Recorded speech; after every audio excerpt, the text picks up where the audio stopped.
Bonsoir, bienvenue à Saint-Pétersbourg qui accueille, vous l'avez dit, le deuxième sommet Russie-Afrique et nous consacrons cette page spéciale à ce rendez-vous.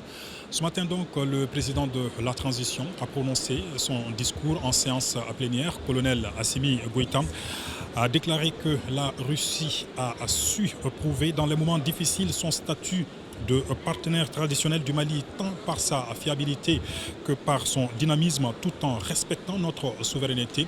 Le chef de l'État a évoqué également les différents contours de cette coopération bilatérale ainsi que les questions multilatérales. Yaya Konaté a suivi ce discours présidentiel. Son reportage.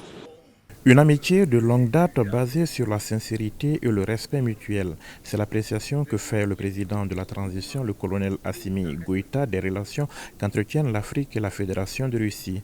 Un pays distant du nôtre sur les plans géographiques et linguistiques, mais avec lequel les relations qui datent de l'indépendance n'ont cessé de se densifier et de se diversifier ces derniers temps.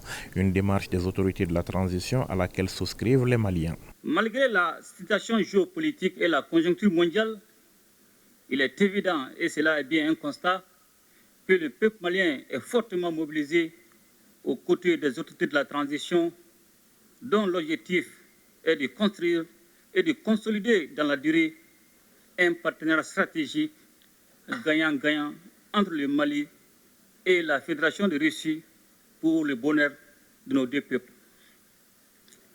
Un tel partenariat est d'autant plus indispensable que la Russie a su prouver dans les moments difficiles son statut de partenaire traditionnel du Mali, tant par sa fiabilité que par son dynamisme dans l'accompagnement de notre pays pour relever les défis cruciaux du moment, tout en respectant notre souveraineté.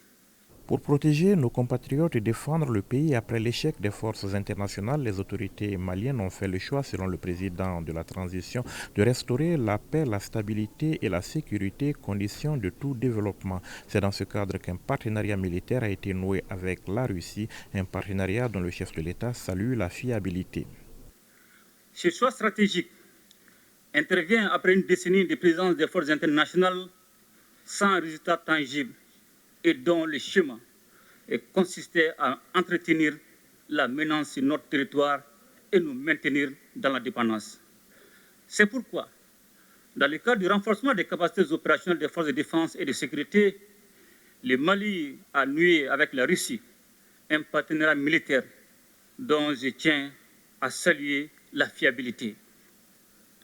Ainsi, avec l'appui de la Russie, le Mali recouvre progressivement sa pleine souveraineté sur l'ensemble de son territoire et nos forces de défense et de sécurité opèrent en toute autonomie et en toute liberté d'action.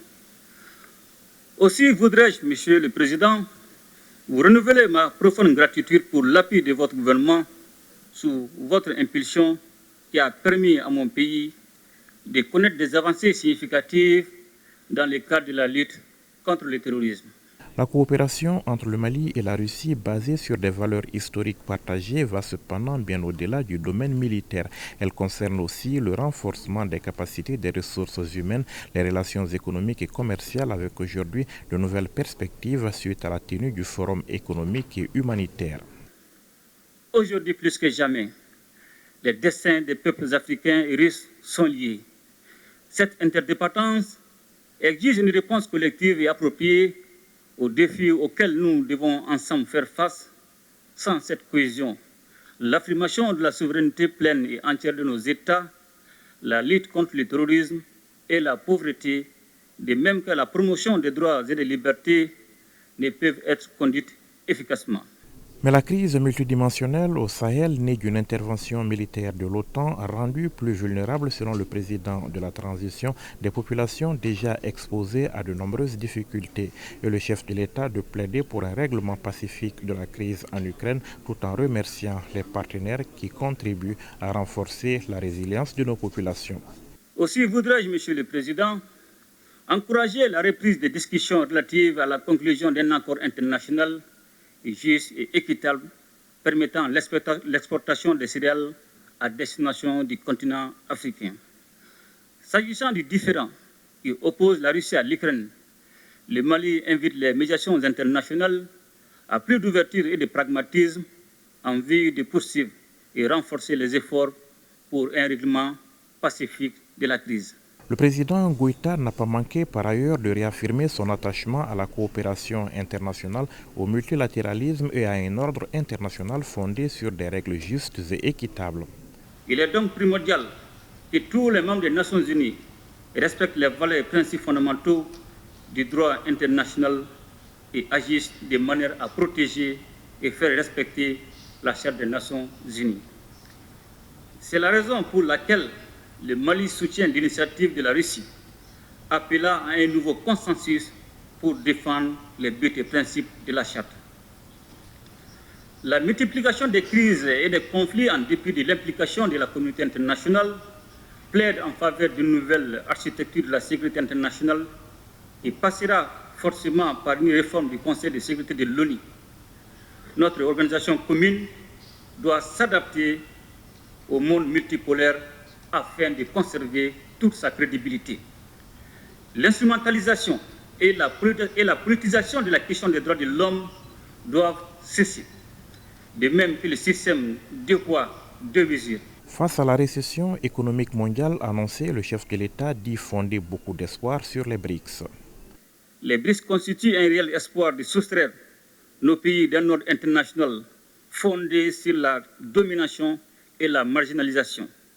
C'est pourquoi le Mali soutient des initiatives telles que créer une banque de développement pour le financement des infrastructures ou encore offrir de nouveaux mécanismes et moyens de paiement internationaux. D'entrée de jeu, le président de la transition avait remercié la Russie pour l'invitation à lui adresser pour prendre part à ce deuxième sommet Russie-Afrique. Un sommet qui donne selon lui l'opportunité de tracer les contours d'un espace commun de prospérité, de stabilité et de sécurité. Russes et Africains décident donc de travailler ensemble, convaincus de l'importance de leurs relations dans un monde multipolaire. Une coopération devant laquelle s'ouvrent de nouvelles perspectives. C'est du moins ce qu'on peut retenir des discours d'ouverture. On en sait davantage avec Yaya Konaté. Des relations profondément ancrées dans le passé et résolument tournées vers l'avenir. À Saint-Pétersbourg, l'Afrique et la Fédération de Russie affichent le même combat. Un combat pour un nouvel ordre mondial plus juste et plus respectueux de la souveraineté des uns et des autres, tout en renforçant leurs liens de partenariat. Le président de la Fédération de Russie, l'hôte du sommet, rassure ses invités qu'il s'agisse de lutte contre le terrorisme, de partenariat économique ou d'assistance humanitaire, les pays africains peuvent compter sur le soutien du partenaire russe. Nous sommes prêts sincèrement, main dans la main, travailler avec nos amis africains, bâtir la coopération et le partenariat mutuellement profitable et stratégique. Nous apprécions les relations avec chaque pays africain et avec le continent à part entière. Nous sommes convaincus de notre futur fructueux de ces relations dans le monde multipolaire. S'exprimant au nom de ses pairs, le président en exercice de l'Union africaine a salué une coopération exemplaire qui a abouti à Saint-Pétersbourg à quelques grandes annonces et à la signature de nombreux accords. Je tenais à souligner que notre partenariat a de l'avenir devant lui, surtout si nous y impliquons les femmes et les jeunes qui sont l'avenir de notre pays en leur inculquant les valeurs de l'entrepreneuriat. Il y a une impressionnante vitalité de la jeunesse africaine, créatrice de PMI, de PME, de start-up, ainsi que d'applications dans les domaines de l'innovation, de la recherche, et ceci en dépit des difficultés de financement de tous ordres. Parmi les principales annonces faites à l'ouverture de la plénière, on retient volontiers l'engagement de la Russie à soutenir le continent africain dans le combat pour l'élargissement du G20 et la réforme des Nations Unies. La Russie qui annonce par ailleurs dans un avenir proche l'élargissement de son réseau diplomatique sur le continent ainsi que l'ouverture de centres culturels. De nombreuses initiatives qui permettront sans doute de rapprocher davantage Moscou et les capitales africaines. Le président de la transition qui a fait un tour cet après-midi dans le stand du Mali, l'une des attractions de ce rendez-vous de Saint-Pétersbourg. Le Mali, dans toute sa diversité culturelle, avec ses immenses potentialités économiques présentées aux visiteurs. Le stand est tenu et animé par l'API, Agence pour la promotion des investissements. Et puis, dans la foulée, le ministre de la Défense et des anciens combattants, le colonel Sadio Kamara, lui a reçu en audience le vice-ministre russe de la Défense. Même si rien n'a filtré de cette entrevue, l'on peut deviner qu'il a été question, notamment la lutte contre le terrorisme au Mali et dans le Sahel. Le Mali qui vend ses potentialités ici au Forum économique et humanitaire. Ce vendredi était une journée dédiée à notre pays, occasion pour les opérateurs économiques du Mali et les investisseurs étrangers, particulièrement russes, d'échanger essentiellement sur les opportunités d'affaires au Mali. Le point c'est avec Bourama Traoré.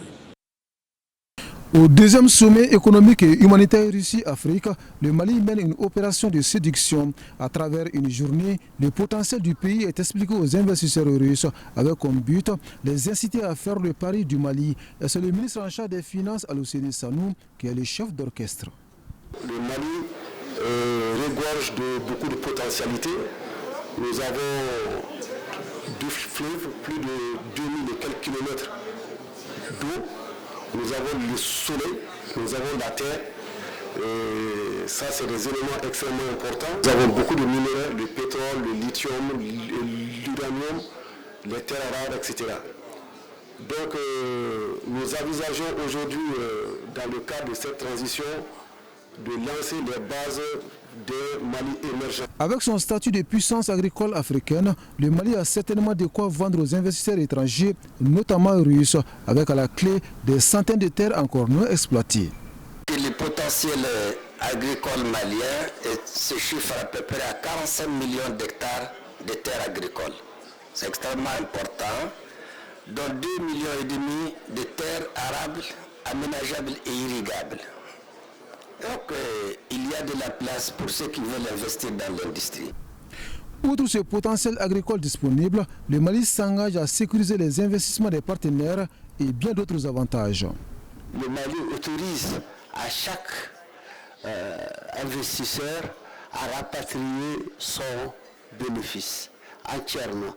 Et en plus de cela, le Mali accepte que les investisseurs viennent investir tout seuls, sans être obligés d'être avec des Maliens, des partenaires maliens.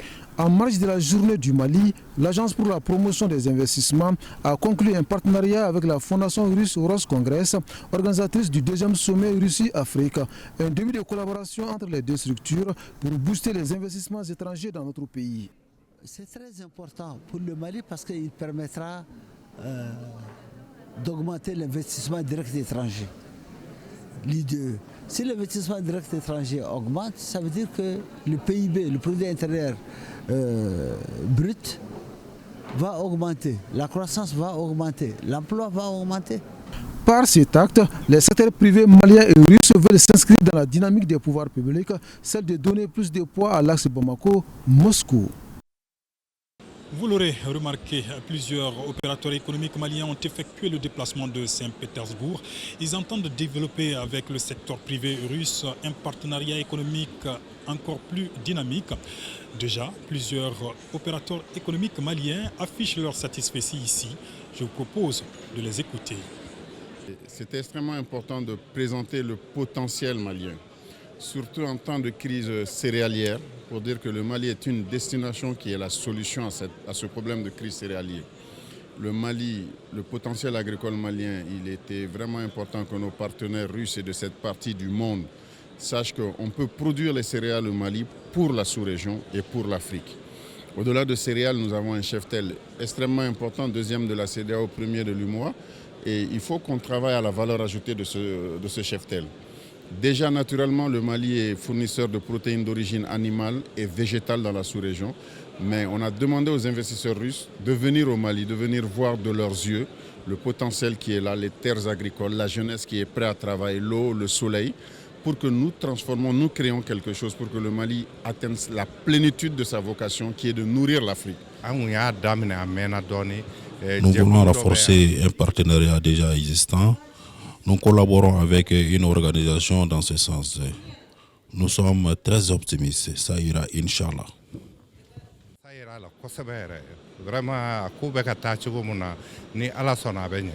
Nous sommes là pour soutenir nos autorités et nous sommes là également pour voir les axes possibles de coopération économique entre le Mali et la Russie.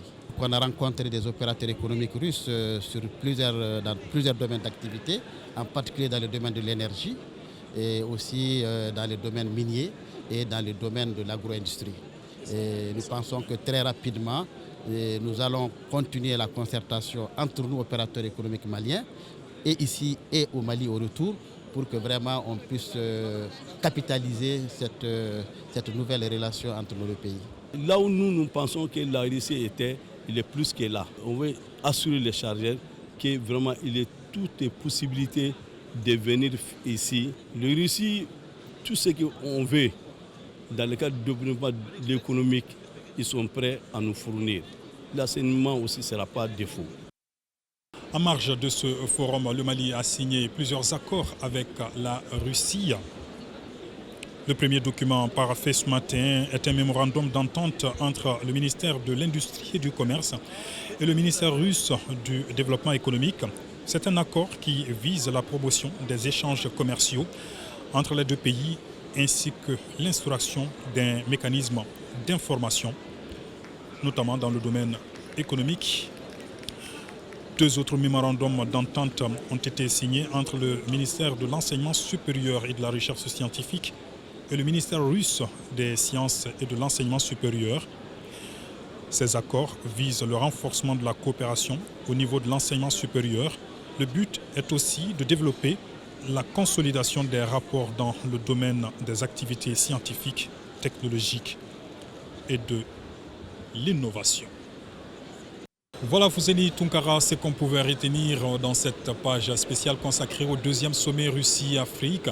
Je rappelle que le Mali est représenté par le président de la transition, colonel Assimi Goïta. Vous l'avez suivi avec nous, son discours prononcé ce matin à la séance plénière. À vous l'antenne et bonne suite d'édition.